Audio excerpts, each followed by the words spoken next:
Okay, we are back on mat 11 in the women's lightweight division where A-Rod, Anna Rodrigues, is going to be making her IBJJF black belt no-gi debut against the black belt rookie, Emily Fernandez from Bruno Bastos. A-Rod looking aggressive here on the feet. I like it. Some things don't change between gi and no-gi, and A-Rod's aggression is one of them. Absolutely, and you can tell from her post, she's been working a lot on her wrestling and her stand-up, which is really exciting because that's really a non-existent part of her game in the gi from before. And I think she looks pretty comfortable where she's at. Head-to-head here. And the funny thing is, A-Rod generally in her gi game, I think as you were alluding to, Kendall, is really mostly a guard puller, right? She has a big great lapel top games. game, but she likes to get to her top game from the guard. So really fierce start on the feet from her. What else can be said except for maybe she's made for this no-gi head-to-head game. Yeah, it seems like it. And it is interesting because some people have gi jiu-jitsu that translates perfectly to no-gi, right? A-Rod's not one of those people. She has such a heavy lapel game. She does so much amazing guard work from the bottom with the use of the kimono, and that doesn't translate to no-gi. So I'm wondering if that means she's going to be more of a top player no-gi. And I'm really interested to see what exactly her no-gi game looks like, because I did get a chance to speak with her last week about her no-gi jiu-jitsu, and one thing she said to me is, you know, I really don't like no-gi, but I'm good at it. Yeah, that's so interesting. I mean, this is a really interesting position for her too. Well, now, the close guard is where I think Emily is going to want to be, because if you're going to need to slow A-Rod down, then that good close guard or that figure four that we saw for a second is probably a good strategy. I believe that we're going to see like really great open pressure passing from A-Rod in the same way we do in the gi. We're going to see that in no gi, which is probably why she doesn't opt to pull, right? The way she would in the gi.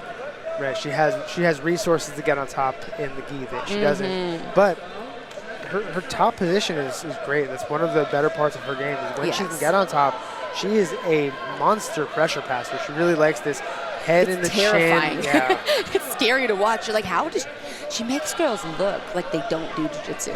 Like, it's intense, the spaces that she finds and what she creates. And the spaces that she closes too. Right. She does a really good job of not just executing her game, but a lot of her game is about shutting negating, shutting down her opponent's game.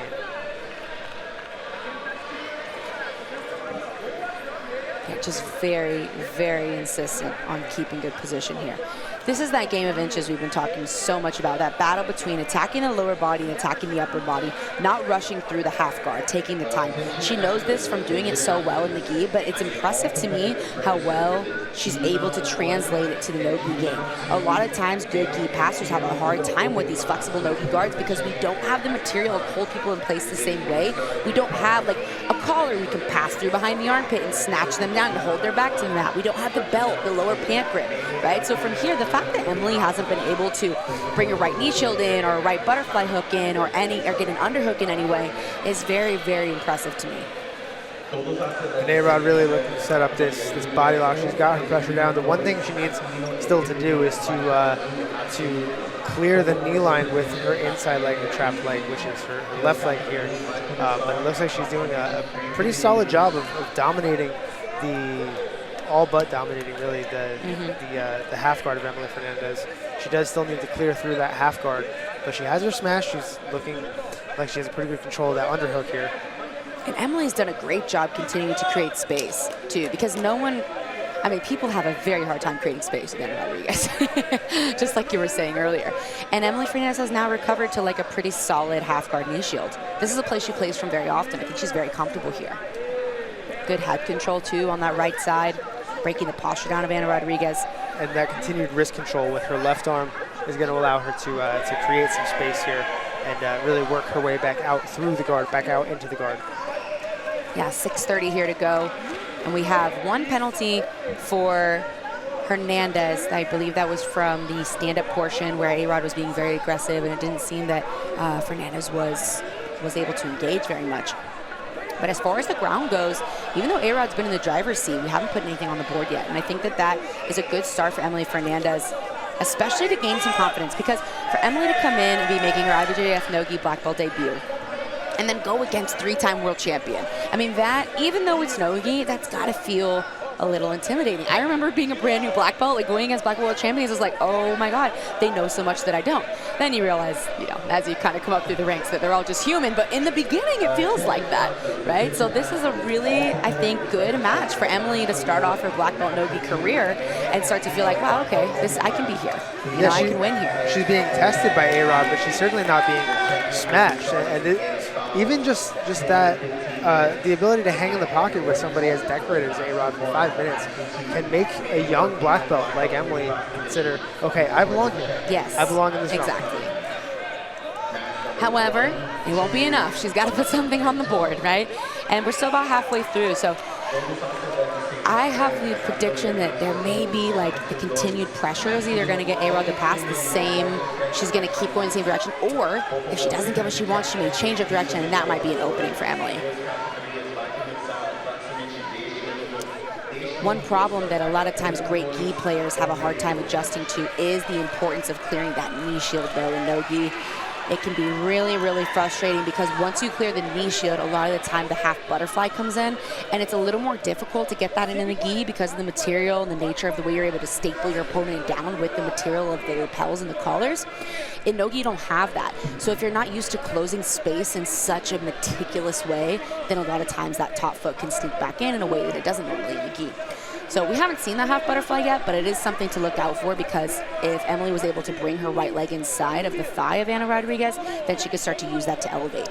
I think a lot of the reason that A-Rod right now has been able to stave off that half butterfly is because of her hip positioning, right? Yeah. That may be part of the benefits of her moving up to this lightweight division is that she is a natural light featherweight. She's a little bit shorter than some of the girls in her division, which means there are smaller spaces for her opponents to fit components of their body, to fit frames in. And as somebody who's already great at negating frames, to also be the shorter in the matchup makes it so that when she takes away space, it's so hard for her opponent to get it back. And her weight is so centrally located. It's not very spread out, right? So once she closes the space with the hip, just like you were saying she's doing right now continually, searching for that underhook, but she might not be able to punch that left hand in, which would make it interesting if Emily's able to come up to the turtle.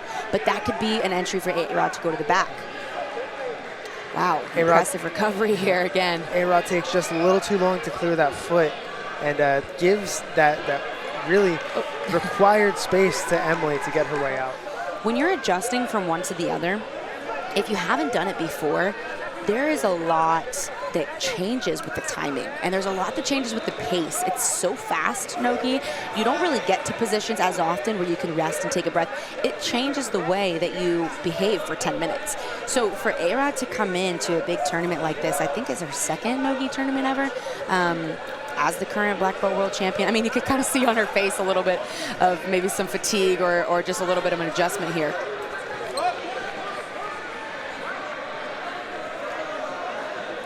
Almost had a match come flying into our table over here on this side, but back to the ladies. We're going to stay here on mat 11, but just a quick update for those interested in this match that Manuel Hebebar currently a 5-point lead over Gabriel Argis.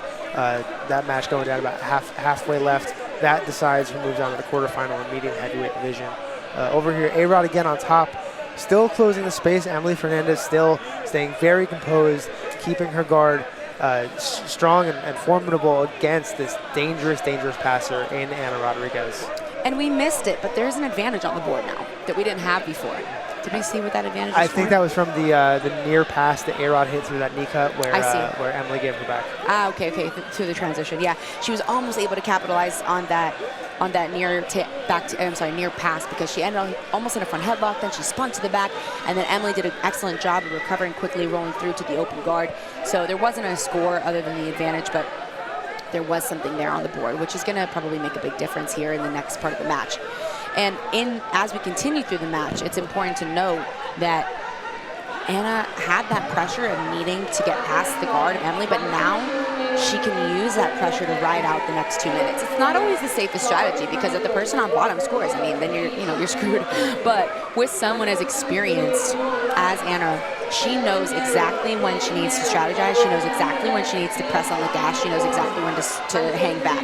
And that can be a big difference between she and Emily, because Anna's been doing this at the black belt level for a long time successfully. So, Kendall, in Emily's perspective here, if you're Emily and you are down just by an advantage and a penalty, but you have a good pressure passer on top, what are you looking to make happen so that you can get on the scoreboard? You have to go to half butterfly. I mean, I think that that's been a mistake from the beginning of this match, because she stays in a half guard in like a knee shield position, and I haven't seen her try to swim that right leg in. I almost thought she did it right now and I was going to be mistaken, but with someone with as excellent pressure as Anna Rodrigues, with her hips in, you have to be able to create some space. If she stays glued to you, man, your frames, you're getting the best tricep workout of your life. You know, you're benching for days. It's really exhausting. So if she could get that right leg inside and use that to either elevate into like a traditional sweep, or she could use it to go into the legs or single leg X, then that could be an option. It can also even just give you enough space to have the courage to attack kimuras, to go for your underhook and try to go to the back, or go back to single leg X. But I would say with a heavy pressure passer, without that half butterfly or a very strong knee shield, any other attacks, you don't have the courage to go for other attacks. Because if I shoot for a kimura but I have nothing in between myself and my opponent's hips, I'm probably going to get smashed and cross-faced, right? Which is exactly what Anna Rodrigues has been doing this whole time. So she would need to get some separation between the hips. So Emily maybe now looking to come underneath instead, which is an option, but right. As you just pointed out, Kendall, now Anna looking for that crossface. I think I think Emily had to take that chance and dive underneath, but now she knows if she dives underneath again, she's going to eat Anna's arm. Right. See the same thing with the kimura, exactly. Yeah. Because Emily has a really great guard, but she's not able to get her attacks off, because every time she goes for an attack, that pressure of Anna Rodrigues is waiting. And because the pressure is off of Anna, she can just wait for those attacks and then shut them down. She doesn't have to press the action. Now she's in a nice knee cut position. She does not have the underhook, but she does such a good job of keeping her hips over the hips of Emily Fernandez that Emily can't get up. Although now Anna cuts loose and comes back to the feet. They did award another advantage to Anna Rodrigues, though, in the process. I'd imagine for that half smash, right? The fully smashed half guard with the crossface. Quarterfinal here. A reminder, the women's matches will whittle all the way down up through the semifinals, so we will have all of the finalists identified, and the remainder of the men's divisions will